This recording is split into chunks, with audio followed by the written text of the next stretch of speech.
Hey new guy, get me a cheese plate, the one with all the holes. Not that kind of cheese plate. Besides, I don't do dairy. You know, the aluminum one with all of the holes. And make it snappy, we're burning daylight. Now this is a cheese plate. Welcome to this short video on the Kupo Cheese Plate family. Cheese plates, in essence, are a multi-purpose bracket, a solid metal plate drilled with evenly spaced holes. Most cheese plates feature industry-standard sized holes, such as 1/4 inch and 3/8 of an inch.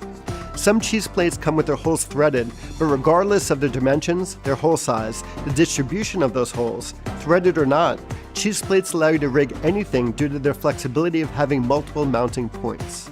Kupo cheese plates are manufactured from CNC machined solid aluminum. They are 3/8 of an inch thick. They feature 3/8 inch holes evenly spaced 1 inch from each other, center to center, and are countersunk 82 degrees in each corner on one side. There are 4 sizes to choose from: 12 by 12 inches, 7.5 by 10 inches, 6 by 11.5 inches, and 5.5 by 20 inches. Let's say we want to shoot an interior car scene in studio using green screen for the window views, and we need footage from all the windows to make it appear that the car is actually driving around the city. Let's rig 4 cameras, each in a different orientation, so we can insert the footage of each window view later in post. We'll use a cheese plate to mount all the cameras, so we only have to rig the cheese plate to a couple of contact points with the vehicle instead of rigging the 4 cameras separately. For instructional purposes, we will mount the cheese plate to a couple of C-stands, as we are in studio and can't fit a car through the door. First, we'll add a split washer to our 3/16 bolt to prevent it from loosening once tight. Since our bolts are too long, we are also going to add a few flat washers to take up the extra space. Now we will push the bolt upward through the cheese plate. Next, we will thread our mini ball head onto the bolt until snug, and tighten with a wrench. Thread our action camera onto the top of the mini ball head.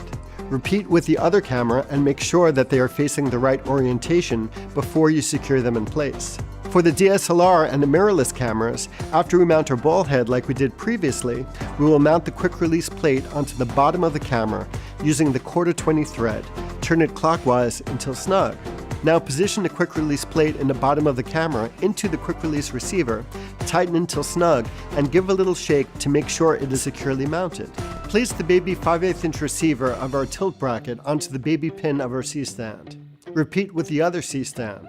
To mount our cheese plate to the C-stands, first we will add a split washer to prevent it from loosening when tightened. Place a few washers to take up the extra length of the bolt.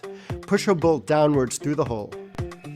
Screw one of the 5/8 inch diameter round baby studs with 3/16 female thread on one side and 1/4-20 female thread on the other side until snug. Add a 1/4-20 3/16 double spigot to give clearance. Slide into the top baby receiver on a tilt adapter and turn the knob clockwise until snug. Repeat on the other side of the plate. While we could have easily rigged the cheese plate using only 1 C-stand, we are using 2 C-stands to mount the cheese plate because generally you want at least 2 points of contact to have a solid, secure rig. Now that's a wrap. Thanks for watching. When it comes to your image making dreams and your grip equipment, at Kupo, we like to say, never let go.